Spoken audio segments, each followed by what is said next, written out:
Oh, yeah. Here we go. Hey, I'm sorry about that. I didn't realize we were filming. We were That was recording. what the countdown was for. Oh, God. All right. I knew that was for something. Right, Remember, right. I can't count. So anyway, welcome back to Loose Related Podcast, episode 31. 31. 3-1. We're at 3-1. Yes. And we have a really good show for you today. And we have another hologram issue with our set today. Just can't get it right, We need man. to get a software update. Yeah, Yeah, there's that's something what it wrong with is. our hologram because we see Rob on my right here.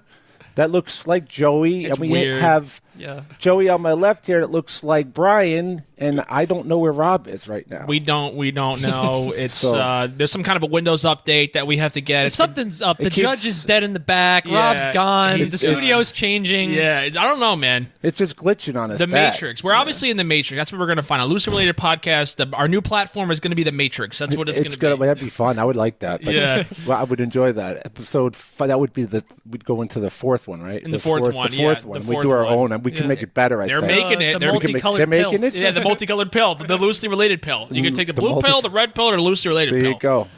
And actually, Rob is he's not able to join us today, and he's having some family things that are going on, and we're going to miss you today, Rob. But we'll Yep. do the best we can without you, and our thoughts. Wish and everybody our best. our prayer, thoughts, and prayers are with you and your family, and Yeah. what's going on. And we'll see. We'll have him back next week. Yeah, hopefully, yep, you know. definitely, for sure. So we got some great things coming up. Before we get started, let me just let me tell you. You can't forget to follow us and look for us and listen to our audio and watch us on YouTube. So don't forget to check us out at Loosely Related channel on YouTube. Go to our, if you want to send us an email or anything like that, you can shoot us an email at looselyrelatedpodcast@gmail.com. You can check out our website at looselyrelatedpodcast.com. Follow us on Twitter.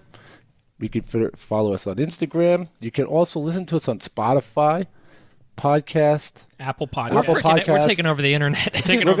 We're everywhere. We're on iHeartRadio, Google Play Music. Yep. We're just about everywhere. So you can't miss us. You have no excuse but to watch us. Yeah, and if you don't watch us, that cage is not. It's empty. The judge is not there anymore. It's empty now. The judge is not there. We're remodeling the basement, so we've added a whole new cage. Yeah. Yes. So, and we're- not to say that we're going to put you in a cage, Yeah. but we're probably going to put you in a cage. You're probably going to put if you you in don't a listen cage. to Lucy. Yeah, right. that's what it And is. it's upgraded. You're not breaking out of this cage. No, definitely not. We're gonna. Yeah, I'm building that exactly. cage too. So Exactly. Yeah, so anyway, we got a lot of things going on, and I got some mentions and stuff before we get going. Interesting topics today. But in the meantime, how's things going with you, Joe? With me, what's good, man? it's been going pretty good. I want to say It's not like I don't know what's going on with you. You live in the same we house do live with in. me. It's always kind of a funny thing because we do live in the same house, and we always have to pretend like, hey, we what's haven't up? seen each other in a week since It's the been last shooting. It's been like 4 weeks since we saw each other. What's, Yeah. have you been How you since been? the You last look 5 so minutes? different. I woke up. I got a different haircut. I got a beard. I have a mortgage. Like your haircut, by the way. Thank you, I appreciate it. But no, I'm doing good. There's obviously a lot going on right now. We have a pretty cool topic for this episode.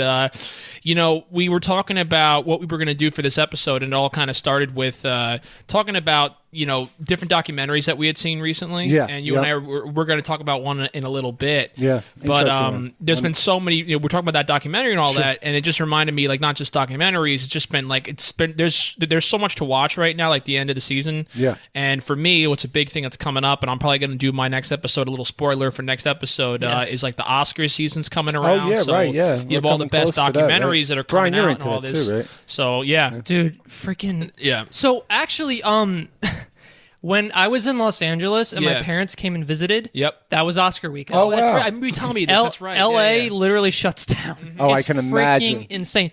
And actually, what was kind of cool is we actually walked down the street where the Oscars were being held. Really? And like you could I have photos on my During phone while somewhere. while it was going no, on. not like during the Oscars. Oh, but, right. You probably can't get anywhere near it at that no, point, because right? they have it all blocked off. Yeah, Yeah, And I it's like believe it. the whole street is like blocked off. Yeah. You can see like the red carpet and you can see, but it's like it's freaking nuts. Dude, I can only Wow. imagine, man. So what's But- new with you, yeah. Joey? I mean, Brian. Well, I get why you call him Joey. There's a hologram. Yeah. Technically, neither Brian nor I are here right now. Yeah, so we got to figure that out. Yeah. so if you want to, you have to check that out by checking in on YouTube because they're not going to be able to see the hologram unless Right. you're actually Yeah. looking on YouTube. Exactly. But what's going on in your life? I need a software update. I'm exhausted. Yeah, he's running around. He's going to be he's doing 3 jobs right now. You're Literally doing, 3 jobs. You're doing Rob's job. Brian's you're doing yeah. Rob's job. you're doing the podcast and you're doing the hosting, and you're also doing all the producing too. So All you're the gonna have to run around and do all the movie magic and camera Exactly. stuff Hey. He's without also, being seen and all. So Yeah. it's going to be pretty cool. Hopefully. He's also rebuilding the studio. Like every now and he's then, gonna I'm help like, me finish Brian's today, back yeah. there finishing it up. I have to get one of those invisibility cloaks from Harry Potter. Oh, that would Yeah, be good. exactly. Here we go. You guys love your Harry. Every time Brian sits down, he has to mention Harry Potter. Has to come up. He's Harry Gotta Potter mention it. and I'm Star Trek. That's true. I'm Star Trek. Listen, I can't say shit. I mentioned sport. I can't not mention sports. Yeah. Literally every episode we do, we're talking about. Well, we're talking about this week. Oh, we're going to talk a little bit about a more serious issue about the Australian wildfires. And I would be like, oh, well, the Australian wildfires at all J.J. Watt, and then somehow I connect that to I don't even know. Like, what's crazy about the Australian wildfires? J.J. Watt. J.J. Watt. J.J. Watt visited Australia. At one point. And speaking of J.J. Watt, Speaking of J.J. Watt, Vladimir Putin. yeah. Well, you speak about sports. We got a lot of kind of sport. It's We're not a insane. sport podcast, first of all. So, definitely not. Until now. until now, but we do love sports, so we do talk about sports, and it just so happens that there's big sporting news going on right now for those people who do follow baseball, and we'll be talking a little bit about the whole cheating scandal with the Astros, Right. and the Patriots and people who were involved in that, and all the coaches and players who were affected by it. And of course, we're going to probably be touching a little bit about the AFC and NFC championship games, which are this weekend. They actually take place tomorrow. Today's Saturday. Yeah. But the episode does come out on the what is it? We can't do this date thing. 21st? You can't spring this date stuff on The me. It's 21st. 21st. So it'll be out on the 21st. So it'll be Yeah. after the AFC NFC championship game. So we can Right. touch on that a little bit. Yeah. And I just wanted to announce, I don't know which camera I have to look at here for the thing, but I want to announce that we're going to have an upcoming episode on February 11th that will come out. Yep. Yeah. And it's going to be an amazing interview with Hopefully an amazing. I think it's going to be. it's going to be great. It's It's going to be a great. Well, even if it's not an amazing interview, I know the stories about Oh, yeah. this particular place are going to be fascinating and interesting. I'm looking forward to it. It's going to be a lot of fun. Oh, yeah. Yeah. And it's about the North Plank Road Tavern here in Newburgh and the history of and the legend of that place that I never even knew was right around the corner from my house. And it's just an amazing story. And you need to tune in for that episode. Yeah. We're going to have fun that day. Yeah, for Without sure. a doubt. Yeah, it's I think you're definitely definitely going to be right. great. So. But you know what's so crazy is like going back to the sports thing. It's like like we're definitely not a sports podcast, but sometimes talking about sports, it sort of sheds light on like there's parallels to so many different other areas. Like so I was saying, I guess now we'll kind of get to it. Yeah. We were talking about like documentaries and all that. Well, the documentary that I was mentioning was that recently on Netflix, and I was asking Brian about it earlier. Yeah. Was that The Mind of Aaron Hernandez? Yeah, it's new. right? It So just that just came came out right? just a few days ago, I think. Yeah. Yeah, Thursday, I and- think Wednesday or Thursday of this past Right. week it came out. And you yeah. said it's a short as far as I docuseries, know, right? it's like as far as I know, and I'm not. Don't quote me on it, but I think it's a Right. 3-part. All right, I'll put the Three quote in parts. right now. Yeah. We don't have. I don't have my second brain here, so he can't True. check me on it. But I thought I remember someone saying it was a 3-part series. Three-part. Okay. 3-part mini docuseries. Mini kind of, about him. docuseries. That makes sense. Yeah. Okay. Do you think you could do that? Get a second brain? Get like a you know how like second you can get brain? like a Eventually. splitter for audios? Do you think you could like with the nervous system? That's Eventually. I basically think that's like going to wires. happen. I think it's going to happen. Like on a serious note, they will have that eventually. We'll Yes, do they a- will have like an artificial brain. I think they're that you can plug actually. yourself I think into. they're actually working on something like that Yeah. right now. Believe it I or not, believe we it. check out the actually, science. then paper. they'll get brains with Ethernet, and then Yes. 5 years later, those are going to become like extinct. Oh, and you yeah. get with Bluetooth and Wi-Fi. That's what it's going to be. You have They're to keep- gonna- and Yep. USB ports. Yeah, you need right. some of those. You'll Yeah, have to of keep course. upgrading your brain like Yeah. every Yeah. 6 months because it'll be obsolete. Oh, I got the latest brain. That's I gonna- got the latest brain extension. Oh, you got that? You And got then- that brain? And then That's stupid. That's a stupid brain. That's no good. You got You to got the Samsung brain. I'm Apple brain for life, man. That's Apple what it brain. is. I got the Apple Pro. I got the Max Android X. brain, man. The Android brain. That's So- a movie right there. Yeah, it is. Android brain. Hey, there you go. But So there's now you get your Yeah, synopsis exactly. for your script thing or whatever Yeah. it is you're trying to write. Yeah, there you Android go. brain. Yeah. There you go, man. So you're set. So Yeah. So and the Aaron Hernandez story. Right. For those of the because you people out watched there it, right? You listening, didn't I started finish to watch the whole it. thing, but you started it. I watched most of the first episode. Right. And a lot of your assumptions about this guy, Aaron Hernandez.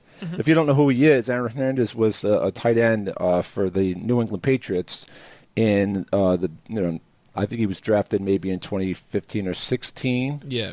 and he was a great tight end. He was the second tight end he played with Rob Gronkowski.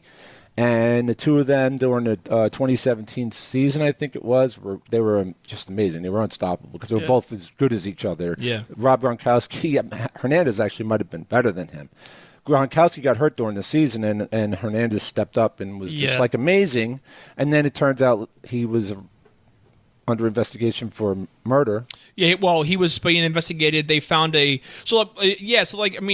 before we even get into the whole thing, I know it's just the whole thing was shocking. Oh, like, yeah. I remember, Yeah. it was like the biggest murder trial about an NFL athlete. Like, a lot of people kept saying, like, it brings up so many past memories, and it's so similar to the O.J. Simpson case in the whole trial. It's another phenomenal athlete who killed two people, and I believe Aaron Hernandez. I don't know for sure, but I believe it was a double homicide. Yeah. Actually, originally there was one person, and actually, yes, it actually was a double homicide. Okay. Yeah, but I don't know if he was brought. I didn't watch the whole thing yet. I only watched the first episode, and I don't remember the story from 2017. I just remember the whole thing that happened, and so I don't want to spoil the show. But it's fun to watch because your assumptions about a guy like Aaron Hernandez, you think like he was associated with gangs, and he was associated with the Bloods and the Crips, and he had these different like gang loyalties, and he had to do this for them. That's what I always thought. I don't know if that was the case. I don't think it was actually the case. I will find out as I watch the documentary, but it's going to be fascinating. Right. But that leads us into what we want to talk about today. Exactly. Yeah. And that's so that I have been chomping at the bit to talk about this. So and it's crazy. And we've mentioned it before. Brian's mentioned it. He has literally been chomping at the bit. He's literally every. I have been banging on the windows and doors. Why don't we make the podcast about the Astros scandal today? I mean, every time we sat down to do a podcast, let's make this episode the Astros scandal. We're not joking, too. No, we're not even kidding. So to give you a little behind the scenes, we do a little meeting that we do once a week. We meet up, talk about our thing, and every meeting for the past, I don't know, however long the scandal's been going on for, Brian says, hey, you guys hear about that Houston Astros thing? It's pretty crazy. If it weren't for Brian, I would have known anything about the Astros scandal myself. But so now we finally get to talk about it because and I think you're happier too now because there's a lot more information. It's better that we waited. It's better that we actually waited now because there's so much more to the story, right? It's blown up a lot, man. So do you want to tell us a little bit about okay. Why don't you break it down a little bit? Jump into it, man. This all kind of came to fruition. The Yankees had always suspected the Astros of doing something. Okay. Because I remember, specifically in the postseason, you know what it started with? It was the Rays and the Astros were playing in the postseason. Okay. And there was a pitcher. His name was Tyler Glasnow. Okay. He's a prospect that was in the Pirates system.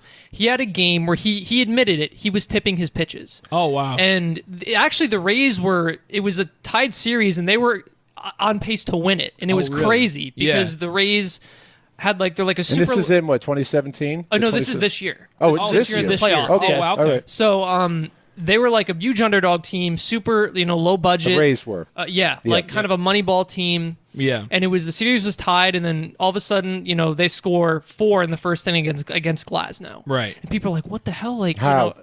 So, right, because he's probably one of the best pitchers at that time or whatever. He was doing really well that year. He got hurt, but in the first month or two, he had a sub-2 ERA. Oh, wow. Yeah, he was doing really good. It was like a breakout year for him. Wow. Okay. But you could see in video he was tipping his pitches. Okay. Now, as they went through, and they played, the Yankees. I think did the Astros play the Yankees? The Astros. This past season, the Astros did play. Yeah. Okay, of course. So after that, the Yankees, they were accusing of hearing a banging sound. Right.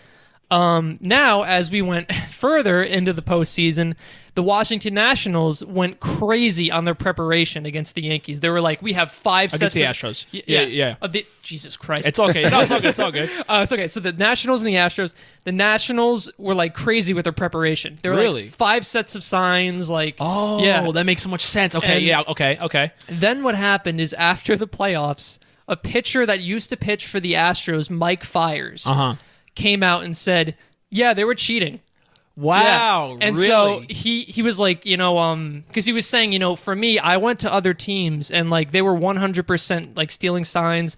And I think he mentioned about the camera. So the big thing is that they were allegedly using a camera in the outfield to look at the signs that the catcher was giving, and then relaying that with a banging on a trash can in the dugout to the batter. Right. So what would happen is, like, as the sign it was like, put in, you'd hear bang, bang, bang, and then the batter would be like, okay, off-speed pitch. And they could adjust. Yeah, right. So Mike Fiers, who had played on the team, said, yeah, this is a problem, and this is not how the game should be played. I've been telling my teammates about it when we go to play the Astros, because, this is like, you have to be prepared, because if you're coming in from AAA as a pitcher and you're trying to, like, you're losing a job because of this. Of course, absolutely, and man. It pisses me off. It probably pissed him off. Yeah. And so that opened up, just the investigation came out. There was stuff saying that, like, they had wristbands and freaking buzzers. Right. See, that's weird. I mean, I was reading an article here all about, like, the timeline of the cheating things that happened. And it's basically seemed like it started back in the early 2017 season, and then made its way through to this past season. But there's no evidence, according to the investigators, of the cheating after they won the World Series. Basically. But they do have information on the 2017 and early into the 2018 season, with them doing things like garbage can method that was implemented, and the team began to pump live feeds to the new monitor in a tunnel. Yep. And initially tried whistling and clapping before settling on the garbage can. Right. The scheme is called player driven, with current Mets manager Carlos Beltran mentioned by name. So both systems were used throughout the 2017 season. Yeah, let's not even go through the whole time, because I want to go through it progressively, because, like, the whole big thing was that, it was a big deal, right? And then when it first came out, everybody's talking about it, but then it's like it really has blown up, and especially in this past week, because they have the current, what's going on right now, basically. If you want to go into that, Brian, I'm sure. So what was, I think, the craziest thing about this is what broke it open was a YouTuber.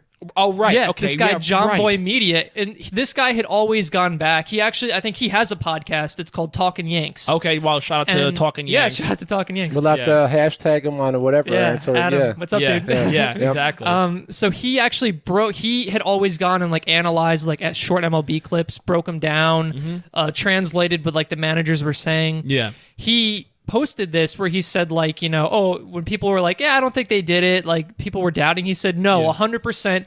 He posted a photo of a White Sox pitcher. His name is Danny Farquhar. We've talked about this on the podcast. We did, yeah. And he's like, he's pitching to this guy Evan Gattis, who used to play for the Astros, right? And he's throwing, like, changeups, really good changeups, and Gattis is, like, fouling him off, and then he waves the guy, his catcher up. They got the fucking signs, and you can hear him on camera, because, like, was he mic'd up, or was he that, like? So no, you couldn't, but you could hear the banging. That was the big thing. You could hear bing, bing. The second they changed the signs, change up, strikeout. Strikeout. He struck him out. Yeah. The whole thing, and, like, the guy Farquhar, like, he said afterwards, like, what did you say to your catcher? I said, they have our signs. Let's change it up. Mm-hmm. Wow. So after that, there was the investigation, and now they've concluded that, they're freaking guilty. Right. So pretty much, so the big thing, obviously, that I think blew up this week was that now they have, like, Jose Altuve.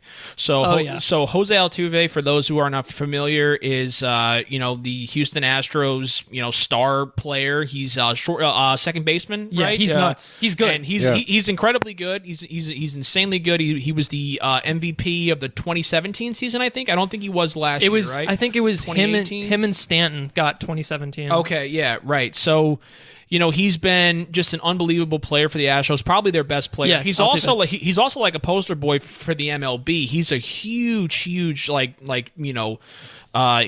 draws a lot of fans for the MLB and all that. And now there is footage and pictures, and like I said, I think Brian will definitely be able to put up some pictures of in 2017 he hit a home run. And apparently there's footage of when he's running around the base, and there's pictures that he's running, and it looks like something is bulging out of his jersey, like very little, but it's clearly in a weird spot, and it's basically like right in between his shoulder blade and, like, his chest, his like chest muscle. So you could see it. So you could see it, like, protruding a little bit, and everyone thought that's a little bit odd, right? And then when you start combining it with all of these different situations that are going on, all the different, pieces of this scandal. Oh, yeah. And then, of course, the video footage, now that's what's really damning. So he's coming around, he's rounding the plates, and he's coming home after the home run. And now what's happening is they literally have this on video. Jose Altuve is running towards home plate, and, all the guys are waiting for him. And it was like a walk-off home run, and his teammates are all there. They get excited. And he's running, and he grabs grabs his jersey, he grabs both parts of his jersey, and he says, like on his collar, and he says, "Don't rip." You can see him mouth the words, "Don't rip my jersey off. Don't rip my jersey off." And then he runs in, and he doesn't let go of his jersey. He keeps holding it, and then all that, and that's what it is. So now apparently the idea is that they believe there was a woman that I believe that she pretended she was saying that she was Jose Altuve's niece. They don't know if that's true or not. Okay. But she had leaked some information that I guess Astro players were known to wear buzzers on their right shoulder typically that would essentially indicate and like sort of let them know, I guess, about the off-speed pitches. So like not the banging, it was more about like actually wearing a buzzer. Okay. So now you're talking about you're implicating one of the biggest stars in baseball. Like directly implicating him into a enormous cheating scandal. And I mean, like you have the guys like him. Alex Bregman was the other guy in the Astros who's also been accused of that, like wearing the. There's one. I guess there's a picture of him being interviewed after the World Series where he looks like he has tape on his right shoulder or his left shoulder. It's really weird, man. Okay. That's crazy, man. The whole thing, yeah. So it sucks because they're a good team. Yeah, Bregman, exactly. Altuve, he doesn't need to cheat. He's really good. Bregman doesn't need to cheat. He's a really good third baseman. It's just, I don't know. I guess just when you're that good and you really believe that you can win a World Series, you'll do anything to make sure that. Yeah, man. You do. I suppose, yeah. It's a really crazy situation, and I think the reason why we wanted to talk about it was because it's not even just a sport, a sports thing. It's so far-reaching that like they're saying that like the Astros were just handed by the MLB the biggest punishment in the history of Major League Baseball. 5 major penalties. 5 major penalties. You want to read those off, Brian? Sure. So this is the first thing was.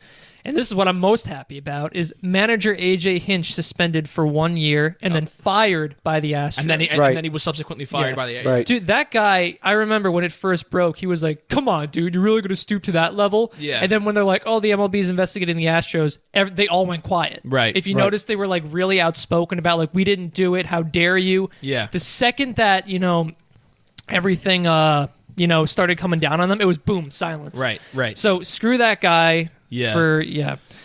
GM Jeff Lunhouse suspended for a year and then fired by the Astros. Right. And not only that, remember how I think it was the assistant GM, he got fired for making comments. So there's the whole system that's getting canned. That's right. Yeah. I forgot about that. That's right. Yeah. Yep. And then former assistant GM Brandon Taubman suspended 1 year, but I think wasn't that the guy that got fired? I don't know if he was ever fired or he was like suspended or whatever the hell it was, but he got in trouble for saying some stuff.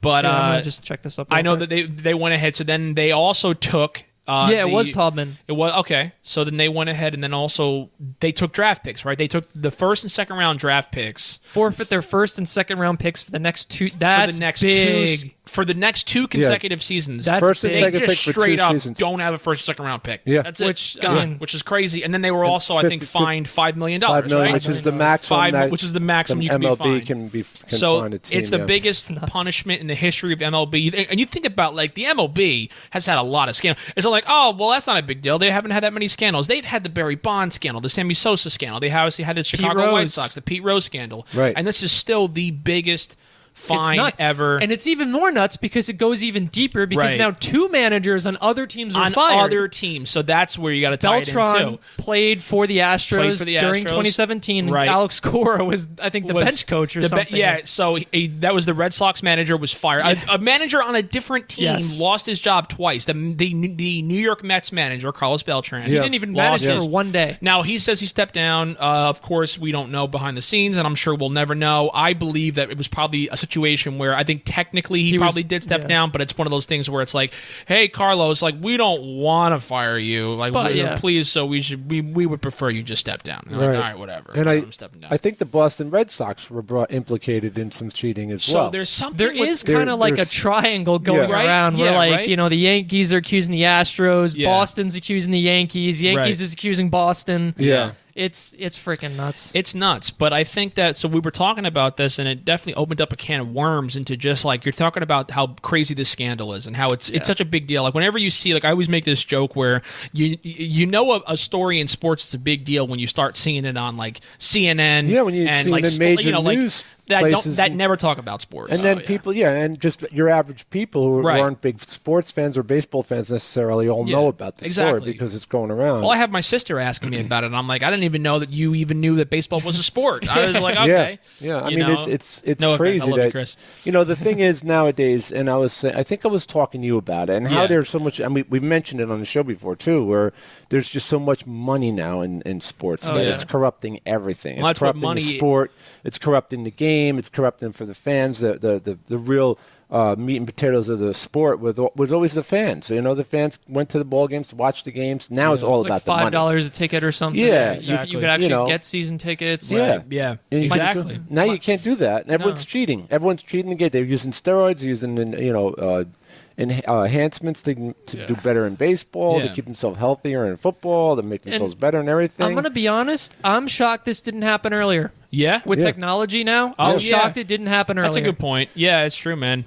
And there was mentions of, speaking of technology, there was mentions of that we're using the Apple smartwatch. What was that? The Red Sox. That was the Red Sox. That was the Red Sox that they were apparently and using text messages. And the Apple smartwatch, right? Something like that. Yeah, that's right. That's right. And also the misuse of the dugout phone. Well, the Yankees were accused of that too. I think at one point. So that's that triangle I'm talking about. Where the Yankees were accused of misusing it. The guy was, instead of calling, I guess, to get pictures, he was calling to get information related about the signs from the guy who was getting him in the tunnel or something to that effect. You misuse of a dugout phone. You called. You ordered Domino's. You ordered Domino's on the do that. You're going to be fined pizza showed up in the dugout. Yeah, I know. So all right. Well, I mean, I thought I could order Domino's. All right. Well, you lost your job. Goodbye. But it's so pervasive in baseball now because it's going to have so many money. Greed breeds greed. What they're going to have to end up doing in the Baseball Hall of Fame eventually is putting above the sign where it says the National Baseball Hall of Fame, they should put a huge asterisk above the sign. Yes. On top of the building. Just put a huge asterisk there. And then everybody will know that, enter at your own risk and believe what you want to believe about these stats. Because everybody from probably the 2005 season on. I mean, if you want to go far back, you go back to the. I know that Shoeless Joe wasn't involved, but the Black Sox, all the way back to the Black Sox. What they should do is they should put next to the Hall of Fame. They should make like a little, just like, I don't know, like 20 by 20 foot shack called the Hall of Shame, or the Asterisk Hall of Fame. I love the asterisk, Daryl, because now it's like you can no longer put asterisks next to individual players. You have to put next to the entire organization. Just put it on the sign. Best manager of the year, asterisk. Hall of Fame, asterisk.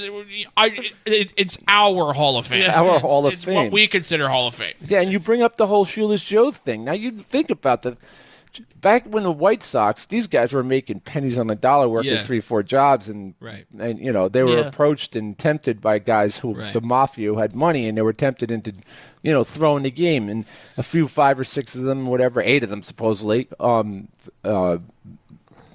What do you call it? Conspired to throw the series, right? Right. Shoeless Joe Jackson's stats during that whole series was like he had some of his best stats in his career. You can't tell me that he's throwing that. Yeah, he can't be throwing the game if he's doing so great. If you're carrying the team, he was implicated as part of that bunch, but that was bad. Yes, it was bad. How do you compare that to what's going on right now? The teams are cheating to win. That was another thing, is that people were saying, like, if you look at the splits where, like, when the Astros played at home versus the road, their home stats were, like, ridiculously better. Right. Oh, wow. Interesting. Because they were able to probably set it up easier. Like, because you would have to imagine they probably couldn't set it up on the road, right? At all. Because you don't have control of that part. They just couldn't do it at all. Right, of course. That's another really interesting. Yeah, you don't really have control of, like, the cameras. Right, it's not your stadium. Right, of course. Yeah. Wow, it's really interesting. They should really reinstate Shoeless Joe and all of them and say these guys actually belong in the Hall of Fame, whereas these guys don't, who are cheating nowadays. But I think that all ties into the, like, it's all the executives that are doing that shit too. It's a lot of the executives in that case, like, well, that they didn't want to pay money, and it all ties into the fact that you have people that they see like the profitability in something, and they take complete advantage of that, and there's just no line that they won't cross when it comes to the point where that profitability starts to kind of fade away. They will do whatever it takes to maintain that. I mean, we've seen that, and I think that's what we wanted to talk about today, especially, was like just there's scandals everywhere. Oh, yeah, you there know, is lots like, of scandals. One of the things that I do, and this is like I found this fascinating for me, that the topic, you know, I talked about it before. You know, I was an accounting major in college, and you know, you spend a lot of time learning about, you know, business ethics and about, like, you know, all the different regulations we have in place, and like it's not perfect. We've had a lot of investigations that have failed. We've just straight up missed major scandals and crimes. But at the end of the day, there's something that, to me, sort of hits home when I see people being taken advantage of and people manipulating the system. People's lives being ruined. You know, and that's the whole thing, because you're not just affecting, you know, the baseball players, even in this case, you're going to be affecting fans. There's a lot of fans who love Jose Altuve who are freaking devastated right now. I'm sure if it ever came out that he really was involved in it, they're going to be devastated. I don't think the budget thing is true. I hope it's not true, because I didn't think he would be that kind of a player. I really hope it's not. But like, I mean, I just think maybe it's possible he just didn't want guys ripping his shirt off. I don't know. Maybe it was like emotionally significant. This is all. So far, it has not been proven. So, but. You know, I've done a lot of my own just, you know, reporting and sort of like speaking about different scandals. And then you mentioned that you had, you know, this whole thing. You used to love that TV show. Well, yeah. What is that? All right, you used to love that show, American Greed. Yeah, right? American Greed. I still do love it. And then we went down a rabbit hole of just like, oh my gosh, scandal. Like, when we decided, all of us, in our Wednesday meeting about the podcast this week, when we finally told Brian we're going to do the Astros thing, he was so happy. He couldn't talk jumping with joy. But it led into like the scandals that just go on, and I mentioned about we could talk about all these different things that happen, Ponzi schemes like the Madoff thing, and I talked about my favorite show, which I used to watch all the time, which was American Greed. Which that was on A&E, I believe. A&E, right? Yeah. And I used to watch it every night when I'd go up to my room around 8 o'clock. I'd watch it 3-4 hours in a row, 3-4 episodes every day. Yeah. They have so many episodes. I think they have 9 seasons now. Really? Wow. Of Crazy, episodes, of scandals. It's all different. Every people episode is doing different things. scandal. Sometimes they'll do like a 2-parter if it's like a really if it's really long. Like the Enron episode. I think it was like a 3-parter or something like that, because that scandal was just so huge and so overarching. And they talk about some just insane things. And some of it will just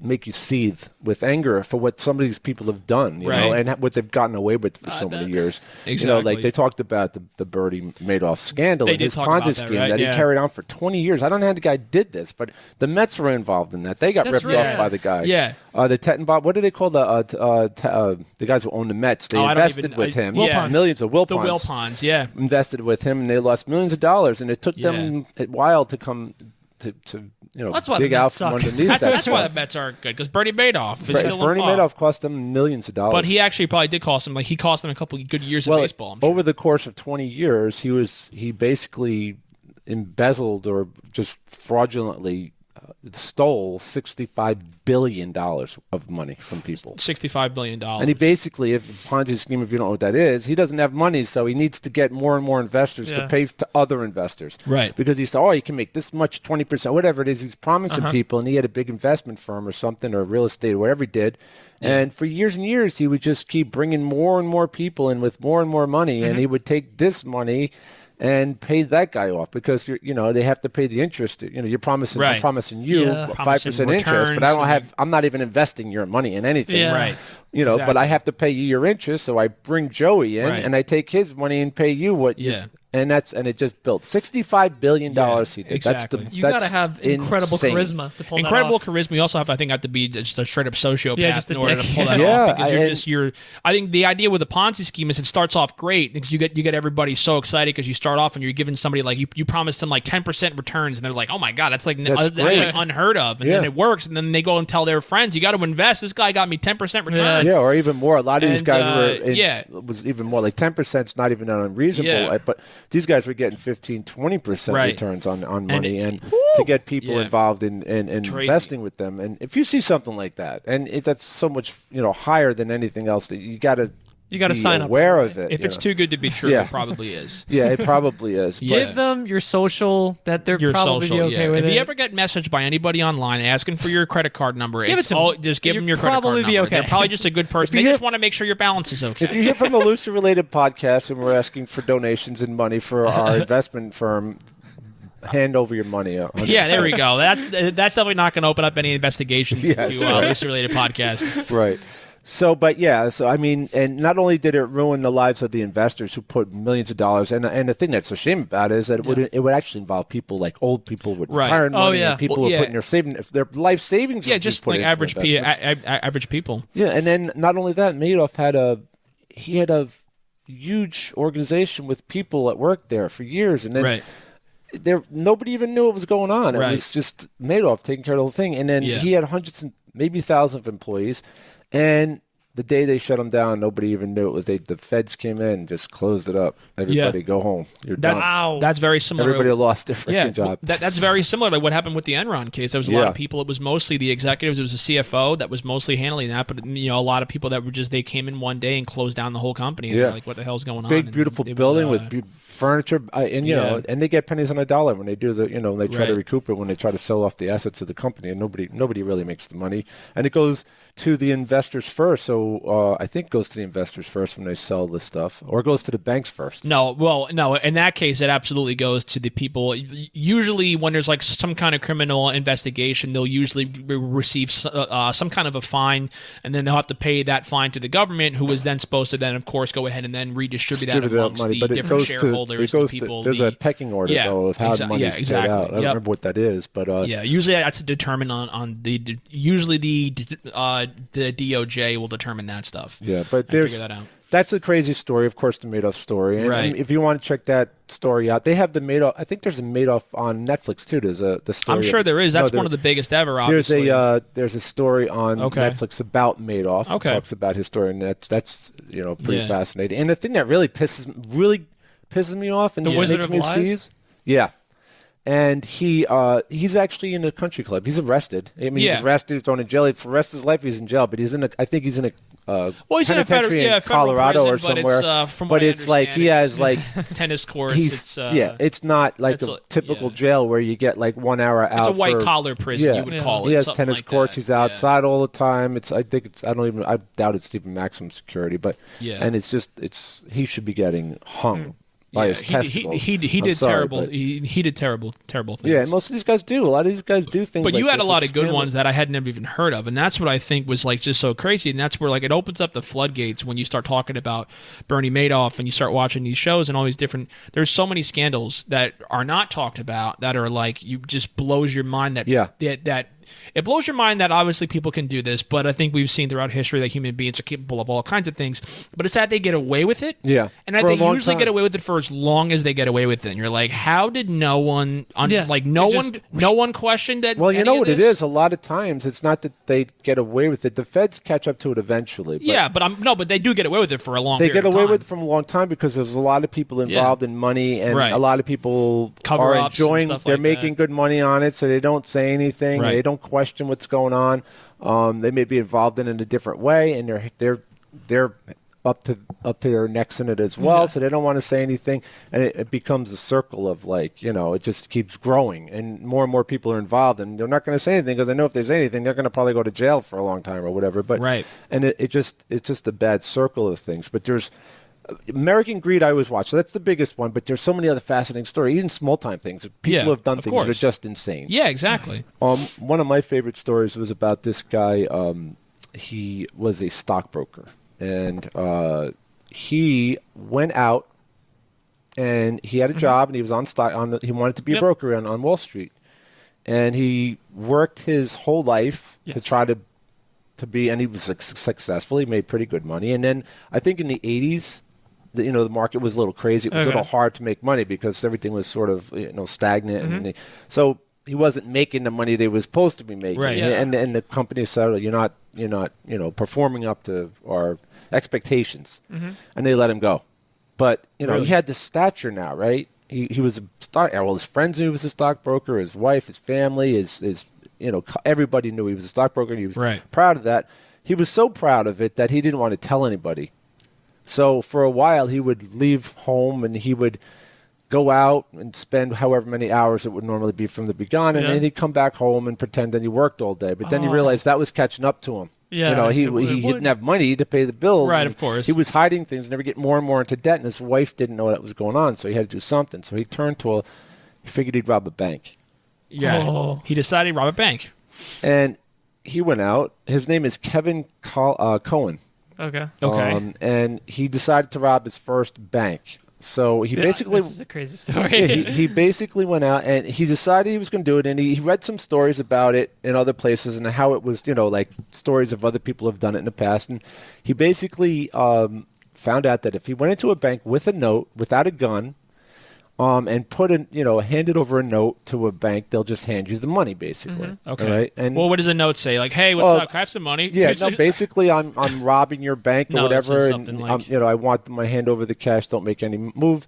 Don't just hand over the cash. And bank tellers are trained that if someone does that, that's pick up the thing and hand Yeah. the cash, and that's it. Put it in a bag, and Really? the person you just Yeah, don't first- be a hero. yeah. I guess. You're not getting paid enough to die. Yeah, all right, fair enough. Yeah, exactly. And he did his first bank. He said he was nervous as hell. He went in, he did it. He parked his car in the back behind. He had a change of clothes. He wore a coverall over his main clothes, and then he went into it first time. They handed the money to him. It was like $6,000 or $8,000 from the cashiers from the register. He walked out of the bank, walked around the bank, took off his his overalls or whatever he was wearing. Changes. He always wore a hat and glasses too. Okay. Okay. Sure. And then he went behind a dumpster, and his car is parked behind like the hedges in the Yeah. dumpster on the other Yeah. parking lot. And he got away. Came home, Really? $8,000, handed it to his wife. He was doing that for, I don't remember how long it was. It was a year. I'll have to look into it, but he did it for a long time. He kept he would use that $8,000, and he was making as a broker, I think, somewhere around $20,000 a month. So he had to try to make up this money. He had to try to come home with the same type of cash. Exactly. So he kept resorting to going to banks and robbing banks. So he started going over the whole neighborhood and just robbing different banks doing that. Wow. Eventually, they caught up to him. Well, yeah. And I don't know if it was a year he was doing it or a couple of years he was doing it. I think it was a couple of years. And finally, he came all full circle. He was robbing banks and he was doing like a general area in his So, yeah, county. that's the thing is you got to switch up your Switching areas. up your areas. And One then, day you got to go to Arizona. yeah. And then there was one time he actually went into the bank and they did one of those ink things where they dropped it in the bag and Yeah. the ink Yeah, blew there up you go. and the money was all over the place. But they ended up catching up because that one, he did get the money out and he washed it, but some of the bills fell in his car and it had that green ink in it and it had the stain in the ink. A couple of bills just fell underneath like the car mat in the floor of the car. When they did catch him, they found that stuff in his car and he admitted what he was doing. But his wife never knew what was going on. His wife thought he was going out every day to work. And then one That's day, crazy. one day while he was out, they had arrested him. The cops showed up at the door and said, "Your husband's Wait, under what did you arrest." say this guy's name was again? I just wanted to be Kevin sure. Cohen. All right, so let me just correct you on that. So I think Kevin Cohen is actually not Kevin the Tennant. guy. You're looking at the wrong. Kevin thing. So Tantel. this is Stephen Trantel. Strantel, yes. I'm sorry. Yeah, Stephen yeah. Trantel. I was Kevin- looking up his name. My and I'm bad. like, Yeah, wait, I was what? like, wait, yeah, exactly. No, Kevin Cohen is another crazy story that you have, which we'll have to talk about that. But the Stephen, I was looking at this. I wanted to know how long he had been doing this for as well, and they don't really. I guess they don't even know, but apparently how long. But I guess the idea is that he started in 2003. Yeah, it was early 2000s. And I guess it said that I don't even know. It doesn't even really say exactly what the date is, but he obviously must have done it for some time. 'Cause I don't know if you've gotten to this yet, but he robbed 10 banks in total. So he Just robbed 10? 10 banks. Over Yeah, the- just I think 10, it was but, over the period I of say just 10, but like, but that's still 10 banks. I 10 was like, Brian's banks he like, did. That's just a 10? lot. I would have gotten 20. I could have gotten 20. Yeah, I've he already Brian. done 30. I've already done, that's nothing then. All right. Everybody's robbed 10 banks. Yeah. So, but he did it over, I think, a period of a year and a half or 2 years, and they finally caught up to him. And he came back, and I think he ended up robbing the first bank that he robbed in the very first time. He came back a year or two later, and he robbed that bank again. Yeah, okay. Oh, wow. And, Nostalgia robbery. Yeah. thing that- Remember me? I'm better now. Hey, look at me. Now, there's a big difference between armed robbery and robbery, and of course armed robbery is a much more serious offense. You go to jail for a long time. Yeah. But even though he didn't have a gun, he was brought up on charges of armed robbery. Armed robbery. The reason why is Because of the threat? because of the note. Technically, because you're threatening someone. No. The note always said he had a gun. Don't do anything stupid. Oh, interesting. Even though he didn't have a gun, right? Because the note said he had a gun. Well, he says he never had a gun. We don't. I mean, he said he didn't ever own a gun. He just went in there because he just said that you don't need a gun to rob a bank. Yeah. But because he put that in his note, that's what caught him caught. And eventually, what got him caught too in the thing was in the beginning he was very meticulous about wearing gloves and when he would type his notes, he would use like letters from magazines and type it out. Use the letters, or he wouldn't use his own handwritten stuff. He would just he would do that thing what's in like every single movie that no one actually does. Yeah, exactly. He actually did do that. But he would always do. But he got towards like everything else. He'd get complacent, and you think you're never going to get caught. And he was so used to it after like the 8th or 9th or 10th time. Yeah. His last one of his notes, he didn't wear gloves, and they were able to pick his fingerprints. There you and go. what got him is that he got arrested for a DWI years before that. I think when he was in his 20s or something, or when he was in teens. Had his fingerprints on they had his fingerprints on file, and that's how he got look caught. At that. That's how they knew it was. They came to his house looking for him. That's what happened. Yeah. He hadn't even got arrested. The cops came looking for him. Yeah. They came looking for him. He was out robbing a bank that Oh, day. my gosh, really? And the cops came to his house. To his house. And had knocked on the door and asked his wife where, and then they told him the whole, his wife, heard the whole thing, the whole story, what was going on, and she was just like, could not believe she was living this whole life she knew nothing, she had suspected nothing.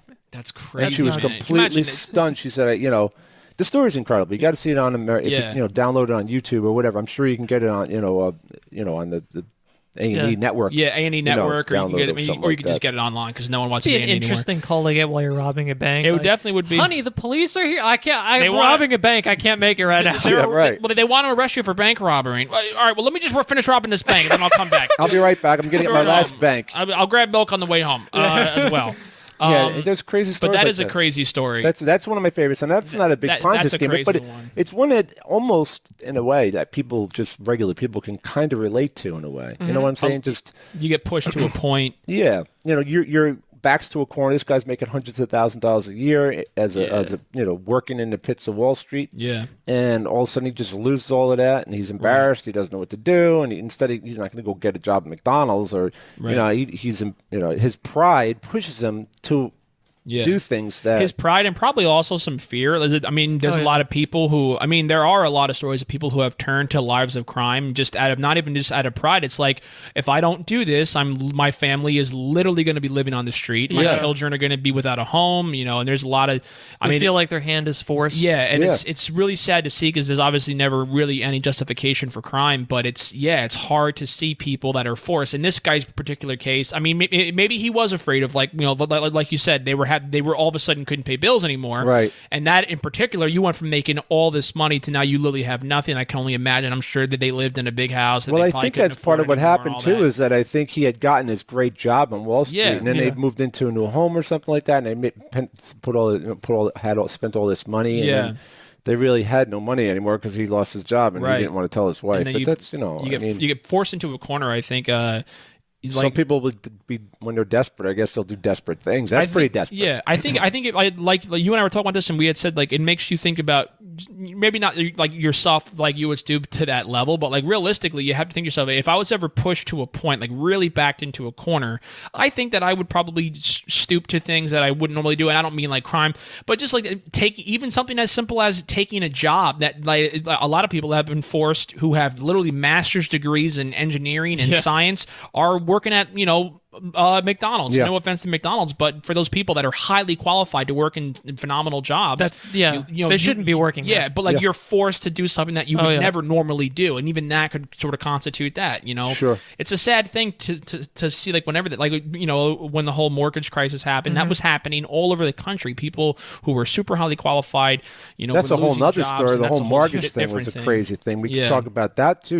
You could probably talk about that kind of stuff. Yeah, well, that was the Big Short. Yeah, that was the Big Short thing. I mean, that could almost be just a whole other episode about like just finance and like all that. But if you want, I was going to say, if you want, we do have one more scandal I want to talk about that I personally wanted to mention really bad. We want to take a quick break and then we'll come back and we'll talk about The next one to talk about I'm down for that. Like it's going to be a big one. This is a good one, and I think I know nothing about it, so I'll. If you're familiar, I've with heard it, a little bit about it, and I'm interested in it. I think you'll all be interested. We'll be right back. One. All right. Hey, Loosely Related Podcast listeners. It's 2020, the year of change. We don't care if you're independent, Republican, Democrat, or whatever, as long as you're listening to Loosely Related Podcast. And we here at Loosely Related Podcast thank you for listening to us and appreciate your continued support. Don't forget to like and subscribe on. And where can they like and subscribe, Joe? Well, if you want, you can like and subscribe on all of our social media platforms, which is at Instagram at loosely_related. You can find us on Twitter at LRPodcast. That's POCASTS. You can listen to us on Spotify, Apple Podcasts, iHeartRadio, and Google Play Music. And you can watch us on YouTube. And if you want, you can always drop us a line at our email, looselyrelatedpodcast@gmail.com. Yeah! Okay, welcome back to the show. Those stories we talk about, it's amazing stories, and you have a huge story to talk about. Yeah. Before we get to that, I just want to let you know that whole story with American Greed. Check out American Greed. I don't know all the basics about the bank robber, the broker bank robber, but watch the episode. There's not a lot on it. I tried to get information it's on hard. There's not a lot of information on the internet, but the episode's great. Check it out. American Greed's awesome if you like that kind of stuff.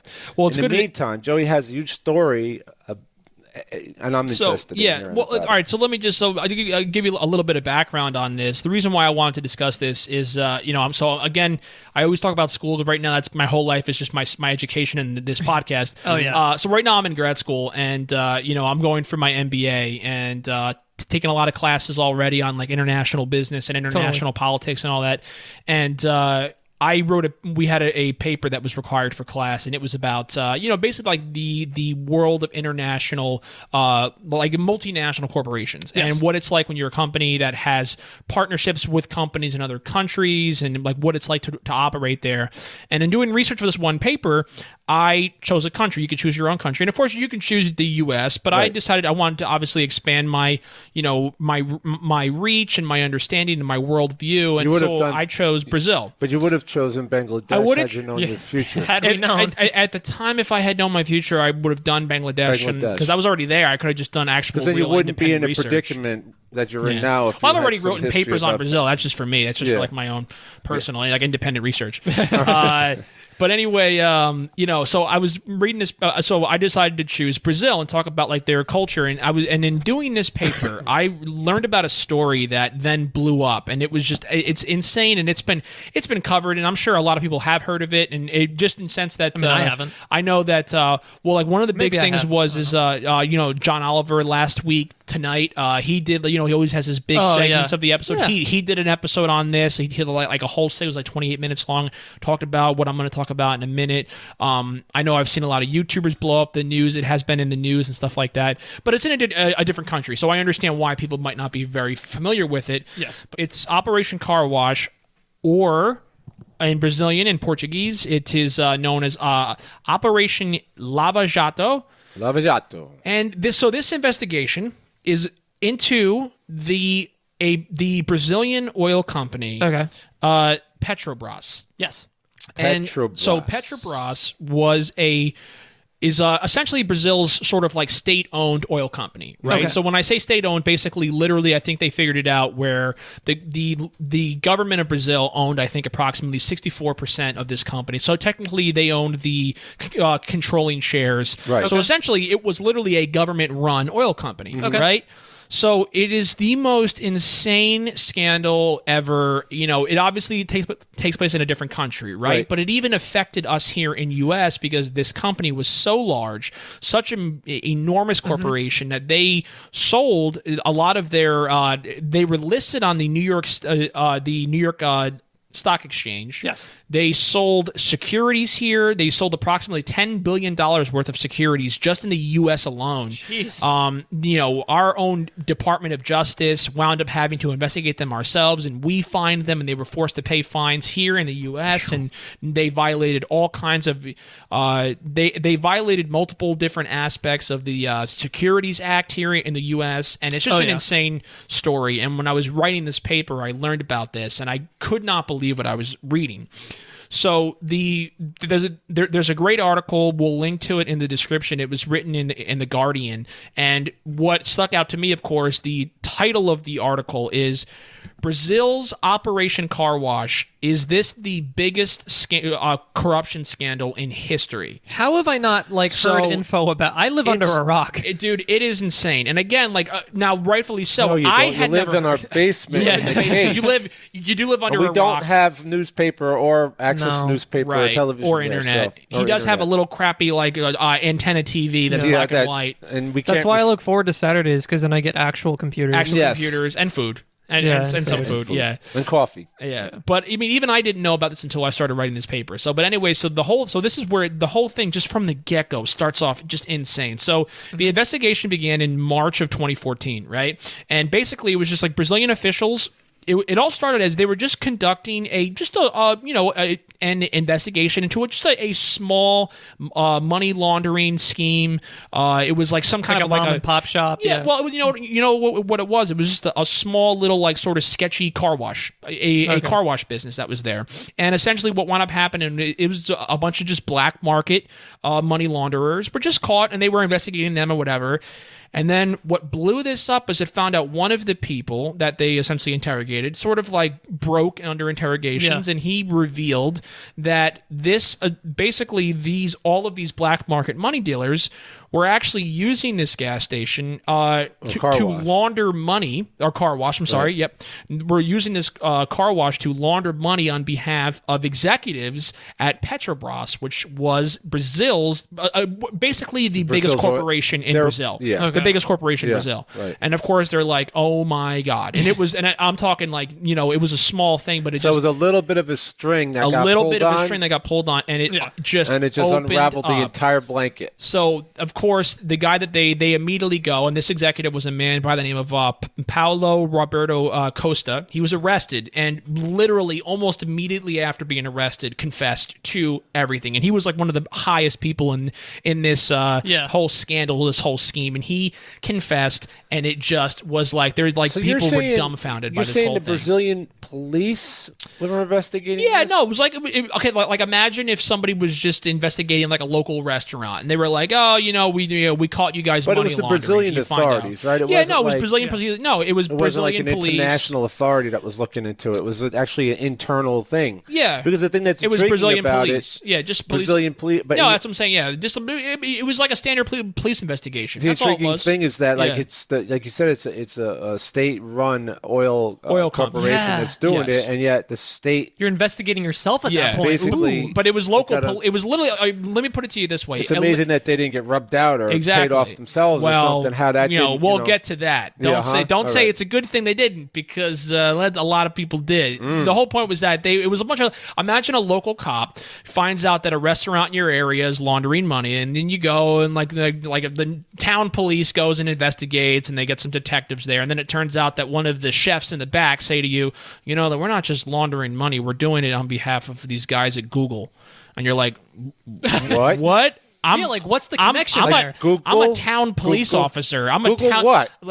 Wait, Google Google Google the laundries? gas station up the street, Google, the company Google, and it's I'm a town of Newburgh cop. I can't handle this. This is just too much. This is insane. That's what this was honestly like. So this guy went ahead and he essentially explained. He was arrested, this executive, and he confessed that he and several other Petrobras directors, executive directors, had been basically for decades, for almost one decade, had been overpaying various high-profile companies in Brazil, and not even just Brazil, on contracts that related mostly to construction as well as other operations too, whatever. Sure. Right?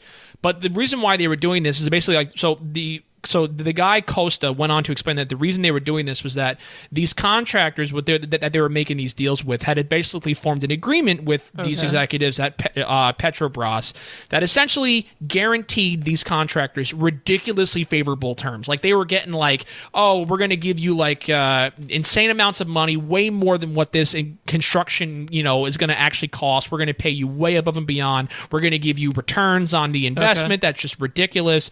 But what we're going to do is that we'll do that for you if you agree that all the payments that we're going to give you for these contracts, you're going to go ahead and skim like maybe 1 to 5% off the top of it, and you're going to take that money and you're going to stash that money into these secret, what they call slush funds that we own and we control and we operate. And these contractors are all like, yeah, we'll do that. It's like, well, I'm skimming 1% off of something that I'm getting an additional $30 million on. Yeah, I'll do that for you.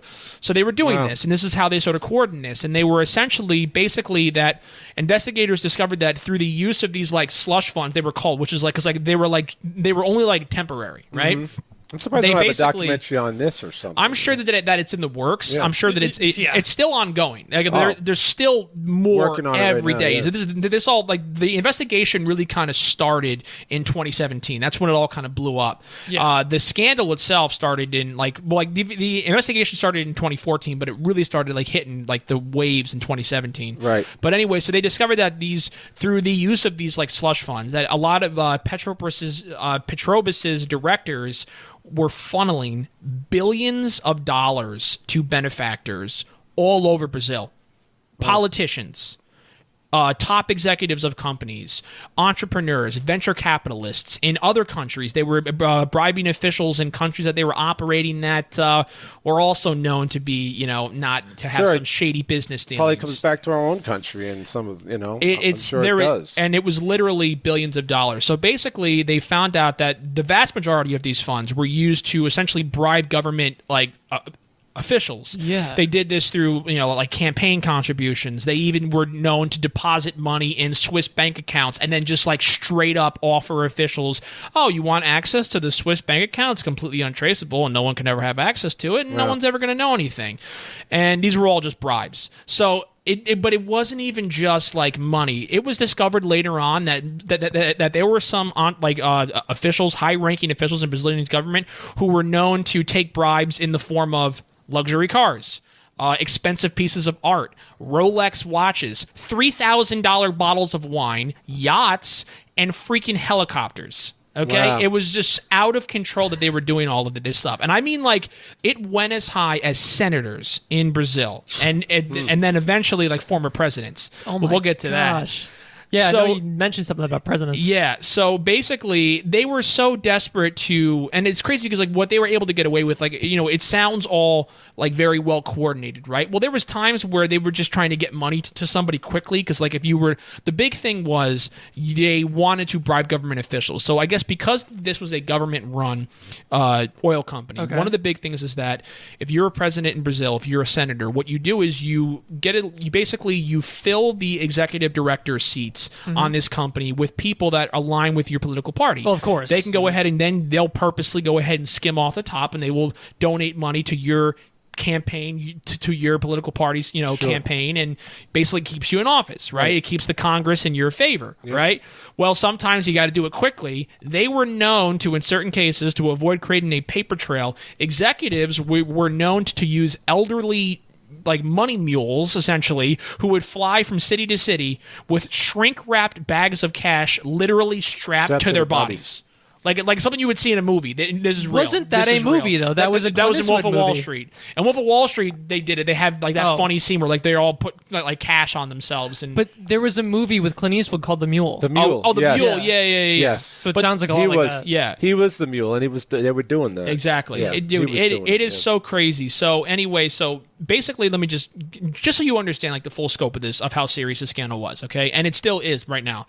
So at the time, and I guess still probably now, Petrobras was the biggest company, the largest corporation in Brazil, and it's one of the largest corporations in all of Latin America. It is one of the biggest companies, right? Mm-hmm. At the time of this scandal, it was the highest valued in terms of financial position corporation and in all of Latin America. It was like the best in terms of profitability. It was one of the best. At one point in time, it was ranked number 58 on the global Fortune 500 list. Wow. Okay.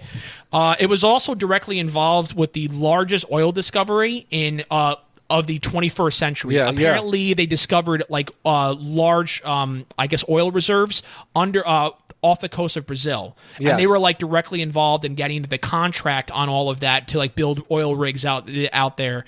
And I it was remember just when insane. that happened. I remember that being in the news actually about the largest oil exchange. They literally, apparently, Petrobras accounted for more than an eighth of all investments in Brazil. They provided hundreds of thousands of jobs in construction firms, in shipyards, in oil refineries. Now they're still a viable company now. Or They're still operating. Of course, there's all kinds of investigations, and they've lost executives in their company at almost every single level. But they've also had to sever a lot of ties because, like, what I was going to say is that they had a lot of business ties with big international companies, and just to name a few that sound very familiar, companies like Rolls-Royce, right, Rolex, as I mentioned, and a little company known as Samsung. Oh, really? Wow. They've had a lot of relationships, and they've lost all of those. They got a Samsung right there. So now the big thing was this, and of course, so it's a state-run company. Now this is where it gets complicated, and I'll try to make it as simple as possible because even it's so complex and so overarching when you when you try to look at it how it involves politics. But basically, this company was also at the center of Brazil's political landscape. So basically, the former president of Brazil, a man by the name of Luiz Ignacio Lula da Silva, he was president from like 2000 2010 or some shit, right? Yes. Whatever, doesn't matter. The point is that this all began right around that time because he began essentially getting a lot of his political allies elected to seats on Petrobras's board of directors, right? So basically, he did this because he, again, wants to, make sure that his party's getting some financial support in Congress and all of that. It's a big deal, right? Mm-hmm. So they began to literally have like 90% of their executive directors were government officials.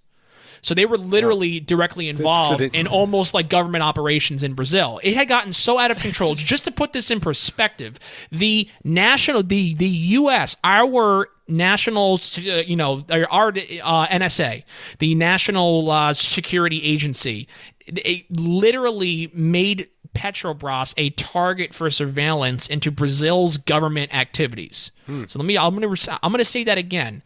The NSA, instead of targeting a government, targeted a company because the company was basically the government. Wow. They are investigating a company for government activity. Like not because they don't even give a shit what the company's doing. They want to know through the company what the government's up to. It's insane. Wow. So there's that whole increasing thing going on, right? So basically, at the end of the day, this went on for years. The bribes, paying off government officials. You literally had at one point in time, you had the president that I just mentioned. He was under investigation. He was never arrested. The president during when the investigation started, eventually was impeached and was removed from office. Was taken down. She was part of the investigation. She. Hey, look at that. She was, yep, there you yeah. go. Yes, women can steal money too, or can accept bribes as well. Yeah. But so basically, all told, the investigation by, or at least as of 2019, has uncovered that more than $2 billion was siphoned off by Petrobras in bribes and secret payments for those contracts that I mentioned earlier. $3.3 billion was paid in bribes on behalf of Petrobras by the construction firm, a company by the name of Odebrecht, which was done in exchange for those favorable contracts we mentioned. So at the time, Odebrecht, which is a completely separate construction company, they were the biggest construction company in all of South America. Wow. And they basically are now they're almost shy. More than 1,000 politicians were found to be receiving payments from. So it's basically every single. More than 1,000 politicians were found to be receiving payments from Petrobras.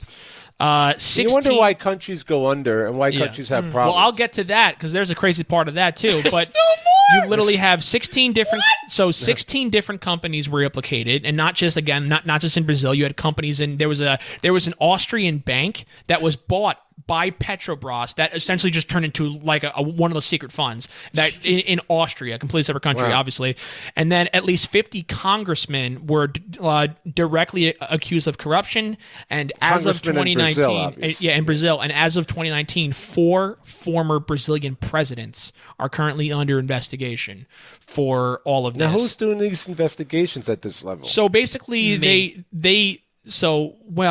That's a tough question to ask Yeah, because I mean, this who's is where watching. You got the government controls everything. Well, who the heck is freaking? the one thing about Brazil It's that's like, oh yeah, we're going to do an investigation on ourselves, and Yeah. there's a Oh, lot wait. of people involved, It a was lot of me people all going to along. jail, but we control the jails, and we control the people who run the jails, and we control all the streets and all the cars and everything that runs on petrol in this country that can get you to the jails, and the politicians run the jails along Well, with the freaking bank. You know how they have the boards with like the string? Yeah. It's just the circle. Yeah, it's a circle. It's just one big. That's hilarious. It's like a cat chasing its or a dog chasing its tail. You Well, know? it's You're never crazy gonna because catch like it. the one thing in Brazil is that they do have a lot of separation of like the different parts of government, right? So you did have like local, like you had district Supreme Court judges that were sort of running this, and there was one guy who was known to be like, he was like he was the hero to the citizens. They would hold parades for him. always He one was of a those Supreme guys. Court justice, and he was a tough guy. He was Just wonder how long he's going to live for. he wanted to do it. Well, Jimmy Hoffa. Jimmy right? Hoffa, right? Was Yeah. the Irishman yeah. that just came out. Oh yeah, Yeah. no, exactly. Yeah, exactly. No, his name was Tiori Zavosky, and he was,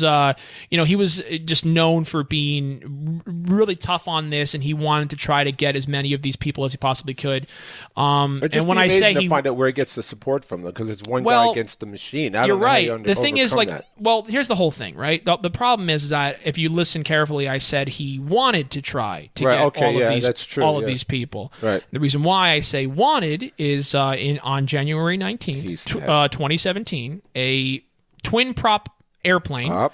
I knew That it. was carrying Judge Tiori Zavosky and a few other people. Blew up. Crashed now during the thunderstorm, but it crashed into the ocean near Parate, Brazil, about 150 miles west of Rio de Janeiro. It killed 4 people on board, and it was on its way from Sao Paulo to Rio. Now, again, this literally, the judge was on this plane, so it might have been seen as just another accident if Well, this was I'm not sure- during I'm the sure. literal investigation Yeah. that he was essentially in charge of running. So who does that leave now? I mean, Of course, what's so crazy is that the whole thing is so like the timing and the nature of the crash inevitably raised suspicions.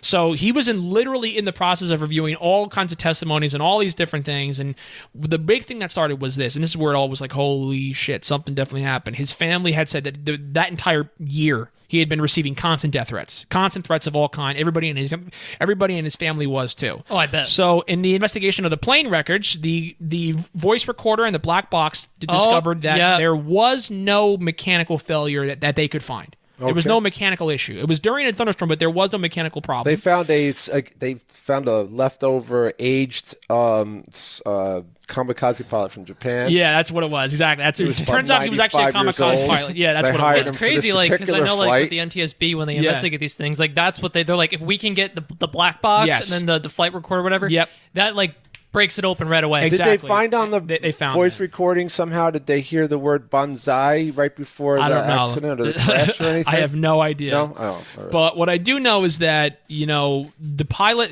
they even said like the pilot who was flying the plane, he was a super experienced pilot. He was a instructor himself. He was an instructor. He was a phenomenal pilot, considered to be a expert in the aviation field. But it definitely seems like it's very likely that he was like assassinated, like more or less. Like I know, like he was obviously investigating, this former president or the interim president, and the whole thing is just it's so sketchy. And I think to me, what I think was just so shocking is I've spent a lot of time learning about corruption stories and scandals in the U.S. and seeing about how it It affects runs people rampant here everywhere. But when you see it's like this was like literally speaking, it was the biggest corruption scandal in Brazil's history in Latin America. But then you look at it and it's like there are a lot of journalists who really think that this is the biggest corruption scandal, like the Involving biggest a government or international whatever. Yeah. corruption scandal. It's freaking nuts, man. It's nuts. It's insane. You know, there's the no, U.S. I didn't even really mention this, but just briefly, I didn't mean to interrupt you. But just even the U.S. Department of Justice wound up having to fine the Petrobras, like I think it was $2.5 billion based on how they violated the Trading laws, Securities Securities and Exchange Act Commission. and all that. Yeah, so That it's crazy, man. Whenever there's a lot of money involved anywhere, I know I think you mentioned, if you didn't already, about how Brazil was sort of on the mender. They were coming back, and then they Right. got all this money because the oil reserves and all this stuff they found. They started, Right. the economy started coming out and more Yeah. money, and it started helping them out. But the problem is people are easily corrupted by money. Yeah. You have to have a certain type of greed in you to get to like a political position. I feel like, You do, and you have to I can see that. almost like I don't know, almost be a sociopath to a certain extent. But like people in this country, we have politicians who run for office, and they go in initially with good ideals and wanting to do the right thing, and then they get into office and.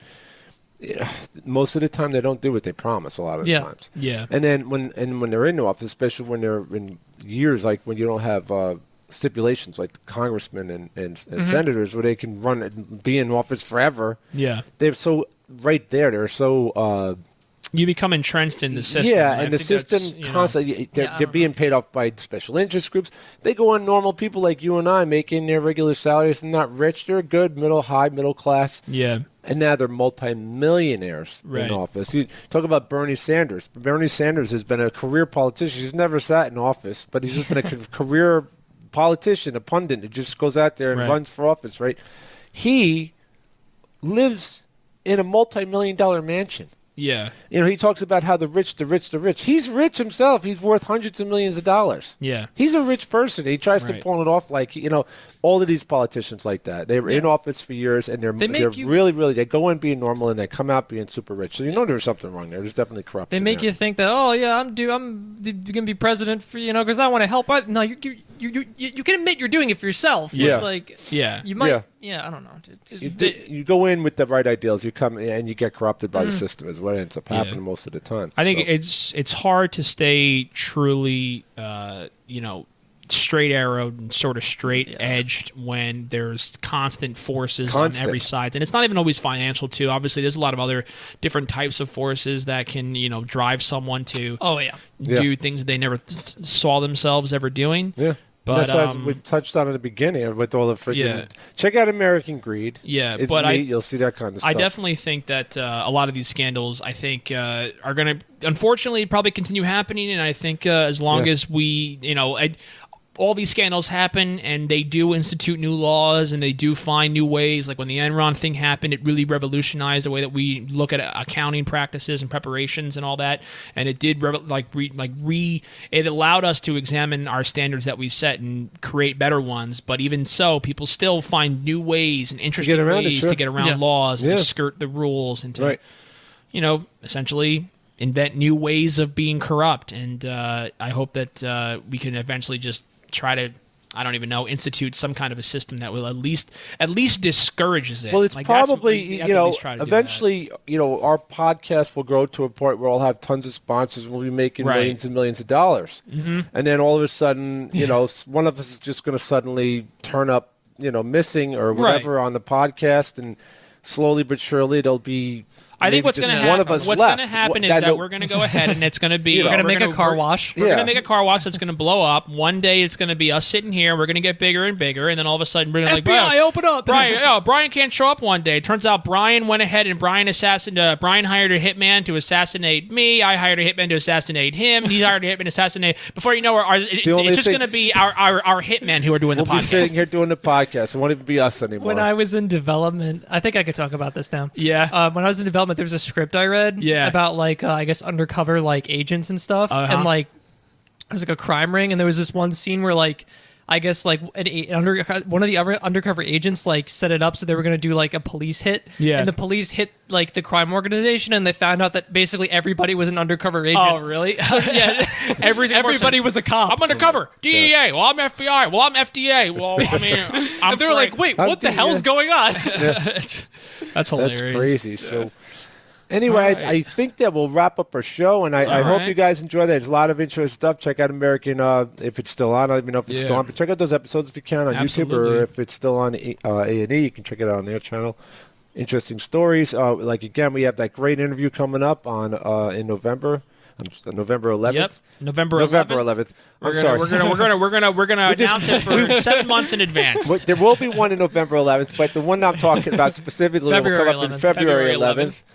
with Zach from North Plank Road Tavern, and it's going to be great. So please stay tuned for that. And you guys, Brian, you have anything last-minute thoughts or anything? I don't even know. That Thunder did it. The Thunder was on it. The Thunder was in on it. Hopefully there'll be no thunder. Yeah, but everybody, we thanks for tuning in again, and we hope to see you next time. And Rob, if you're listening, take care. We send our well wishes again, and I hope I hope you can be here for the next episode so we can sort of recap for you. Get back soon. Don't forget to follow us on Spotify, iHeartRadio, Apple Google Play Music, Apple Podcast, and don't forget to hit the like and subscribe and the notification button on YouTube.